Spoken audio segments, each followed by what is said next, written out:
प्यारे विद्यार्थियों, अज असी chapter complex numbers and quadratic equations दे modulus of a complex number and conjugate of a complex number ते बेस्ड क्वेश्चनस करांगे। आओ पहला डेफिनेशन तो शुरू करिए।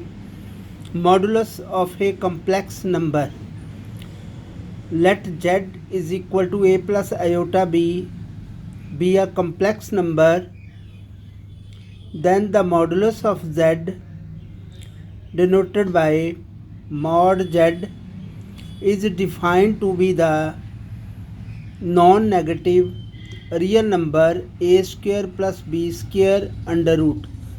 means modulus z किहदे इक्वल हुंदा है a square plus b square under root, मतलब रियल पार्ट का स्क्वेयर प्लस इमेजिनरी का स्क्वेयर अंडर रूट। जो भी तुहानू कोई कंपलैक्स नंबर दिता है, अगर वह असी मॉडुलस फाइंड करना है तो मॉडुलस फाइंड करने लई रियल पार्ट का स्क्वेयर प्लस इमेजिनरी पार्ट का स्क्वेयर वह फिर असी अंडर रूट ले लांगे। फॉर एग्जांपल, अगर तुहाडे कोल कोई कंपलैक्स नंबर है z is equal to 3 plus iota, 3 plus iota का मतलब है 3 प्लस 1 आयोटा। अगर तुसी उहदा मॉडुलस फाइंड करना तो मैं जिस तरह दसिया कि a square plus b square under root, a इत्थे है 3, बी है 1, तो 3 square plus 1 square under root, 3 square is 9, 1 square is 1, 9 plus 1 10 under root हो गया। तो इस तरह असी जिहड़ा है मॉडुलस किसी भी कंपलैक्स नंबर का फाइंड करना तो रियल पार्ट का स्क्वेयर प्लस इमेजिनरी पार्ट का स्क्वेयर अंडर रूट। उस तो बाद असी गल करांगे conjugate of a complex number. Modulus और कॉन्जुगेट दो अलग अलग चीज़ां है। मॉडुलस जिहड़ा है तुहानू दस्सिया कि अगर मॉडुलस फाइंड करना तो a square plus b square under root, अगर जेड जिहड़ा है ए प्लस आयोटा बी है। मीनस तुसी सीधे तौर पर कह सकते कि modulus of z is equal to real part का square plus imaginary part square under root.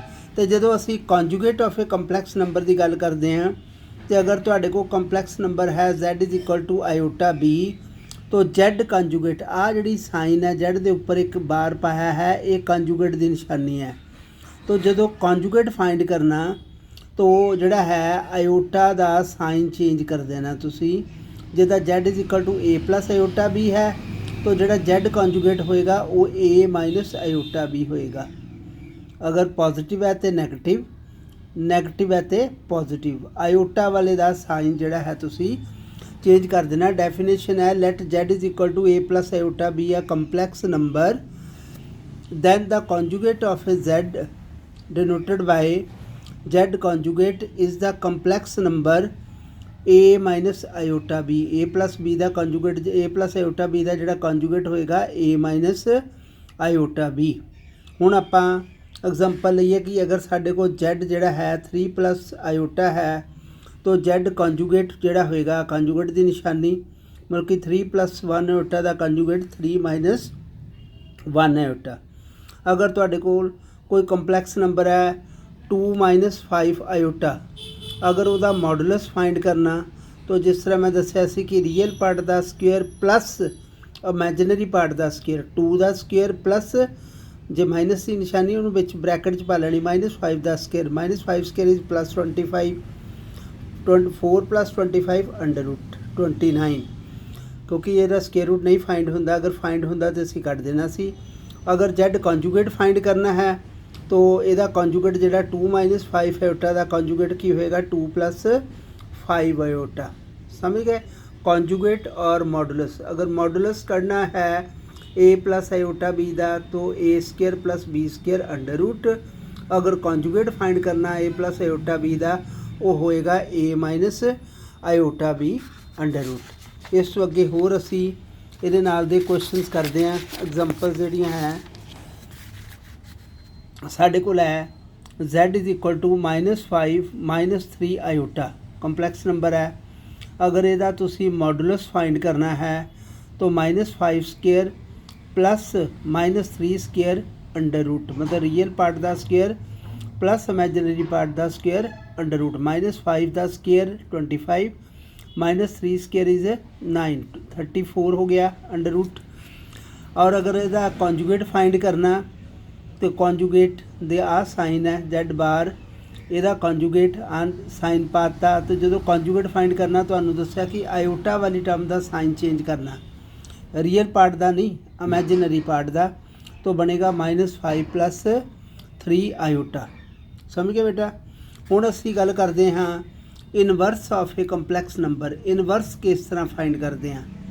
Suppose करो तुहाडे कोल Z = A + आयोटा B कोई कंपलैक्स नंबर है, तो इनू बोलते हैं inverse of Z inverse. Inverse का जिदा 5 का इनवर्स 1/5, 2 का इनवर्स 1/2, 3 का इनवर्स 1/3। तो A + आयोटा B का इनवर्स की होएगा 1/A + आयोटा B 1/। तो फिर असी इनू जिहड़ा सिंपलीफाई करन लई की करना है, इहदा रैशनलाइज करना। रैशनलाइज किस तरह करते हैं, जो इत्थे साइन हुंदा तुहाडे कोल A + आयोटा B है, इनू अगर रैशनलाइज करना तो A - आयोटा B दे नाल उपर थल्ले तुसी मल्टीप्लाई कर देना। अगर A - आयोटा B हुंदा तो तुसी A + आयोटा B दे नाल मल्टीप्लाई कर लेना सी, उपर भी तो नीचे भी। इनू कहते रैशनलाइज करना। तो असी इनवर्स फाइंड कर रहे हैं A + आयोटा B का। ये बन गया साढ़े कोल A - आयोटा B, क्योंकि उपर 1 नाल मल्टीप्लाई किया। थले फार्मूला देखो A + B × A - B, A² - B²। B है आयोटा B, तो यदा भी स्क्वेयर तो यदा भी स्क्वेयर, एक पॉजिटिव टर्म एक नैगेटिव टर्म। A का स्क्वेयर - आयोटा² B²। आयोटा² -1 हुंदा तो की बन गया माइनस प्लस। तो बन गया साढ़े को A - iota B / A² + B²। कि मैं इनू A² + B² अंडर रूट का स्केयर लिख देवां, कोई फर्क पैंदा? कोई फर्क नहीं। जिस तरह क्योंकि ये स्केयर के नाल स्केयर रूट कैंसल हो जाएगा। ये मैं लिखिया क्यों तुहानूं दस्सां। मैं A² + B² नूं लिख लिया A² + B² under root whole square लिख सकदा। आपां फाइंड कर रहे सी इनवर्स Z इनवर्स। तुसीं देखो असीं फाइंड किया A + आयोटा B का इनवर्स करते करते रैशनलाइज करके साढ़े कोल आ गया। और आ की है तुहानूं नज़र आ रहा होगा, ये कंजूगेट नहीं है A + आयोटा B का। और नीचे की आ मॉडुलस नहीं है, मॉडुलस इदा ही फाइंड करते रियल पार्ट का स्केयर + इमेजिनरी पार्ट का स्केयर का अंडर रूट। तदे मैं लिखिया सी उहनूं शो करन लई। तो इनवर्स की बन गया, ऊपर कंजूगेट बन गया, थल्ले मॉडुलस आ गया तो स्केयर आ गया। तो एक फार्मूला साढ़े को तैयार हो गया कि अगर किसी भी कंपलैक्स नंबर का इनवर्स फाइंड करना तो that is equal to Z conjugate, उस कंपलैक्स नंबर का कंजूगेट उपर तो थल्ले मॉडुलस उहदा स्केयर। तो ये याद रखना तुसी फार्मूला कि Z inverse is equal to Z conjugate / mod Z का स्केयर। आओ हुण इस ते आधारित 1-2 क्वेश्चनस करते हैं। तुहाडे कोल है एक्सरसाइज 5.1 दे 11 तो लैके 14 क्वेश्चनस जिहड़े है 14 तक जिहड़े इसे नाल दे क्वेश्चनस है।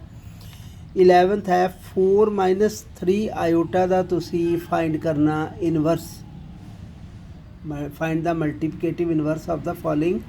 तो 11th क्वेश्चन है 4 - 3 आयोटा। अगर इहदा मैं Z रखा नाम 4 - 3 आयोटा तो Z कॉन्जूगेट की होएगा, कॉन्जूगेट इहदा हो जाएगा 4 + 3 आयोटा। जिद्दां मैं तुहानूं दस्सिया कॉन्जूगेट जो भी फाइंड करना है तुसी आयोटा वाली टर्म का साइन चेंज कर देना। उस तो बाद मॉडुलस कढ़ते हैं, मॉड कढ़ना तो 4 का square modulus Z is equal to 4 square + -3 का square under root real part का स्केयर प्लस इमेजिनरी पार्ट का स्केयर, जिहड़ा माइनस आ ब्रैकेट च रखी बिच इधर प्लस ही है। तो 4 स्केयर आ गया 16 -3 का स्केयर आ गया 9 25 का स्केयर रूट आ गया 5। ਇਹਦਾ मतलब मॉडुलस Z आ गया तुहाडे कोल 5। और इनवर्स कढ़न का की formula Z inverse is equal to Z conjugate / mod Z का स्केयर। तुसी कंजूगेट भी फाइंड कर लिया है, उन्होंने ऊपर लिख दो। मॉडुलस Z फाइंड कर लिया, लिख के तो स्केयर 5 का स्केयर 25। तो इनू जे सैपरेट करांगे तो इनू इस लिख सकते हैं 4/25 + 3/25 आयोटा। ये जिहड़ा की है इनवर्स आया कंपलैक्स नंबर 4 ਮਾਈਨਸ 3 ਆਇਓਟਾ ਦਾ। आओ होर एक क्वेश्चन करिए इसे ते आधारित। तुहाडे कोल है z is equal to √5 + 3 iota. ਇਹਦਾ मैं कंजुगेट फाइंड करदा तो आयोटा वाले का साइन चेंज कर देना √5 माइनस 3 आयोटा। अगर मैं ਇਹਦਾ मॉडुलस फाइंड करदा, modulus of z is equal to √5 का स्केयर, रियल पार्ट आही है, √5 का स्केयर प्लस 3 का स्केयर √5 स्केयर है 5, 3 का स्केयर है 9, 5 + 9 हो गया 14 √, आ गया मॉडुलस z। हुण तुसीं याद किया होया इनवर्स कड्ढण दा formula z inverse is equal to z conjugate over mod z का स्केयर। तुसीं z का जिहड़ा कंजुगेट है फाइंड किया √5 माइनस 3 आयोटा ओवर √14 जिहड़ा z का मॉडुलस है ਦਾ स्केयर √14 ਦਾ स्केयर 14 आ जाएगा। तो अगर इनू सैपरेट करके लिखांगे डिनोमीनेटर नू तो √5/14 माइनस 3/14 आयोटा। तो ये इनवर्स फाइंड हो गया। इनवर्स फाइंड करने लिए एक कॉन्जुगेट फाइंड करना, एक मॉडुलस फाइंड करना, तो फॉर्मूले दे विच फिल करके तो तुहाडे कोल किसी भी नंबर का इनवर्स जिहड़ा है मल्टीप्लिकेटिव इनवर्स तुसी फाइंड कर सकते हैं। एक हुंदा बेटा एडिटिव इनवर्स, ਉਹਦੇ ਬਾਰੇ ਵੀ मैं दसा। ये मल्टीप्लिकेटिव इनवर्स है। जे किते क्वेश्चन आ जाए कि एडिटिव इनवर्स फाइंड करो, आ तुहाडे कोल कंपलैक्स नंबर है, ਇਹਦਾ एडिटिव इनवर्स किसी भी कंपलैक्स नंबर का वो हुंदा कि जे इनू उस कंपलैक्स नंबर 'ਚ जोड़िए तो आंसर 0 आ जाए। हुण कहण दा मतलब है कि जे ਇਹਦਾ कंपलैक्स नंबर का तुसी एडिटिव इनवर्स फाइंड करना तो तुसी ਇਹਦੇ ਜਿਹੜੇ साइन चेंज करते हैं दोनों के, 4 ਦਾ -4 बन जाना तो -3 आयोटा जिहड़ा +3 आयोटा बन जाना। हुण जदों दोनों नूं जोड़ोगे तो आंसर 0 आ जाएगा। मीनस जदों भी एडिटिव इनवर्स कढ़ना तो तुसी माइनस के नाल इस नूं मल्टीप्लाई कर देना एडिटिव इनवर्स। तो जे मल्टीप्लिकेटिव इनवर्स लभना तो फिर तुसी आ जिहड़ा तरीके दे नाल असीं क्वेश्चनस कीते आ। आओ होर क्वेश्चन करिए। एक साडे कोल है क्वेश्चन नंबर 13 ਦੇ ਵਿੱਚ है statement z is equal to minus iota. ਇਹਦਾ मल्टीप्लिकेटिव इनवर्स लभना। तो अगर असीं ਇਹਨੂੰ a + b फॉर्म ਦੇ ਵਿੱਚ लिखिए तो रियल पार्ट है नहीं, रियल में 0 लिख लिया, 0 - 1 आयोटा है तो वही है, पर इन्हों वो शेप देती a + iota b the.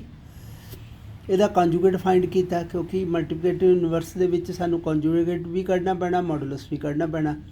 Z conjugate आ गया तो को 0 + 1 आयोटा। तो मॉडुलस Z जो फाइंड करना तो रियल पार्ट का स्केयर प्लस इमेजिनरी पार्ट का स्केयर। आयोटा नहीं नाल लिखी दा, वो अगला जोड़ा नंबर आ उही लिखना। 0 का स्केयर आ गया 0, -1 का स्केयर 1, 0 + 1 1, 1 का √ की आ गया 1। हुण Z इनवर्स का फार्मूला की होया Z conjugate over mod Z का स्केयर। दोनों चीज़ां तुसीं फाइंड कर चुके हो। तो ये फिल करांगे Z कंजूगेट आ गया 0 + 1 आयोटा तो मॉड Z हैगा 1, 1 का स्केयर 1 हुंदा। तो जो ये फिल किया है आप डिनोमीनेटर नूं सैपरेट कर लो, 1 ही है तो 0 + 1 आयोटा। तो जो Z इनवर्स आ गया आयोटा। क्लीयर बेटा। नैक्सट क्वेश्चन नंबर लास्ट है इस एक्सरसाइज का, जो लास्ट क्वेश्चन 14th है वो करते हैं। ये सिंपलीफाई करना है, जोड़ा क्वेश्चन दिता है उन्होंने a + आयोटा b की फॉर्म च लिखना सिंपलीफाई करके। उपर है साढ़े को 3 + आयोटा 5 × 3 - आयोटा 5। डिनोमीनेटर च है √3 + 2 √ आयोटा माइनस √3 - आयोटा √2। उपर का फार्मूला लगता a + b × a - b, a² - b²। b की है आयोटा √5 जब √5 आयोटा। थले ब्रैकेट्स खोल दियो, पिछे साइन चेंज हो जाने। √3 + √2 iota minus √3 minus plus √3 iota. आ कैंसल हो गया, √3 प्लस का तो माइनस का। 3 स्केयर हो गया 9, √5 का स्केयर हो गया 5 आयोटा स्केयर। आयोटा स्केयर की वैल्यू असी -1 फिल करांगे तो माइनस प्लस हो जाएगा। ठीक है। और थले की आ √2 आयोटा प्लस √2 आयोटा। ये √4 नहीं बनता बेटा, ਜਿੱਦਾਂ ਆਪਾਂ ਕਹਿ ਸਕਦੇ ਹਾਂ x ਪਲੱਸ x ਕੀ ਬਣ ਜਾਂਦਾ 2x, ਇੱਥੇ x ਕੀ ਆ √2 ਆਇਓਟਾ, ਇਸ ਕਰਕੇ ਐਡ ਕਰਕੇ 2 ਬਣ ਗਏ ਉੱਦਾਂ ਦੇ। √2 ਆਇਓਟਾ ਪਲੱਸ √2 ਆਇਓਟਾ ਬਣ ਗਿਆ 2 ਆਇਓਟਾ। ਉੱਪਰ ਆਇਓਟਾ ਸਕੇਅਰ ਦੀ ਵੈਲਿਊ -1 ਫਿਲ ਕਰਾਂਗੇ ਤੇ ਮਾਈਨਸ ਮਾਈਨਸ ਪਲੱਸ ਆ ਜਾਣਾ ਸਾਡੇ ਕੋਲ। -1 ਫਿਲ ਕੀਤੀ ਆਇਓਟਾ ਸਕੇਅਰ ਦੀ ਵੈਲਿਊ ਤੇ +5 ਆ ਗਿਆ ਜਦੋਂ ਅਸੀਂ ਮਲਟੀਪਲਾਈ ਕੀਤਾ। -5 ਤੇ -1 +5 ਆ ਗਿਆ 14 ਬਣ ਗਿਆ, ਕੈਂਸਲ ਹੋ ਗਿਆ 2 ਨਾਲ 14। ਉਸ ਤੋਂ ਬਾਅਦ ਇਹਨੂੰ ਰੈਸ਼ਨਲਾਈਜ਼ ਕਰਨਾ, ਕਿਉਂਕਿ ਡਿਨੋਮੀਨੇਟਰ ਦੇ ਵਿੱਚ ਅਗਰ ਆਇਓਟਾ ਵਾਲੀ ਟਰਮ ਹੋਵੇ ਤੇ ਰੈਸ਼ਨਲਾਈਜ਼ ਕਰ ਦੇਣਾ, ਕਿਉਂਕਿ ਸਿੰਗਲ ਟਰਮ ਹੀ ਆ ਤੇ ਉਹ ਆਇਓਟਾ ਦੇ ਨਾਲ ਉੱਪਰ ਥੱਲੇ ਮਲਟੀਪਲਾਈ। ਉੱਪਰ ਬਣ ਗਿਆ 7 ਆਇਓਟਾ, ਨੀਚੇ ਬਣ ਗਿਆ √2 ਆਇਓਟਾ ਇੰਟੂ ਆਇਓਟਾ ਸਕੇਅਰ। ਆਇਓਟਾ ਸਕੇਅਰ ਦੀ ਵੈਲਿਊ -1 ਫਿਲ ਕਰ ਦੇਣੀ ਆ, ਇੱਥੇ ਆ ਗਿਆ। ਰੈਸ਼ਨਲਾਈਜ਼ ਕਰ ਲਓ, √2 ਨਾਲ ਉੱਪਰ ਥੱਲੇ ਮਲਟੀਪਲਾਈ, तो ऊपर बन गया 7 √2 आयोटा, नीचे √2 इंटू √2 बन गया 2। तो अगर इनू a+b आयोटा फॉर्म के लिखना हो तो 0 - 7 √2/2 आयोटा। तो इस तरह प्यारे विद्यार्थियों अज असी किसी भी कंपलैक्स नंबर का मॉडुलस फाइंड करना सीखिया, कॉन्जुगेट फाइंड करना सीखिया, इनवर्स फाइंड करना सीखिया, मल्टीप्लिकेटिव इनवर्स ते एडिटिव इनवर्स, और क्वेश्चन जिहड़े है उस ते आधारित कर कीते है। एक्सरसाइज जिहड़ी 5.1 असी कंप्लीट कर ली है। तो विद्यार्थियों इस दी तुसी रिविज़न करनी है, और पिछला जिहड़ा काम है असी सैट्स चैप्टर कर चुके हैं, रिलेशन एंड फंक्शन कर लए आ, उहदी तुसी नाल नाल रिविज़न करते चलो। जुलाई महीने दे विच तुहाडे जिहड़े है ऑनलाइन टैसट जिहड़े है वो भी होने हैं, तो उहदी भी तैयारी रखनी है।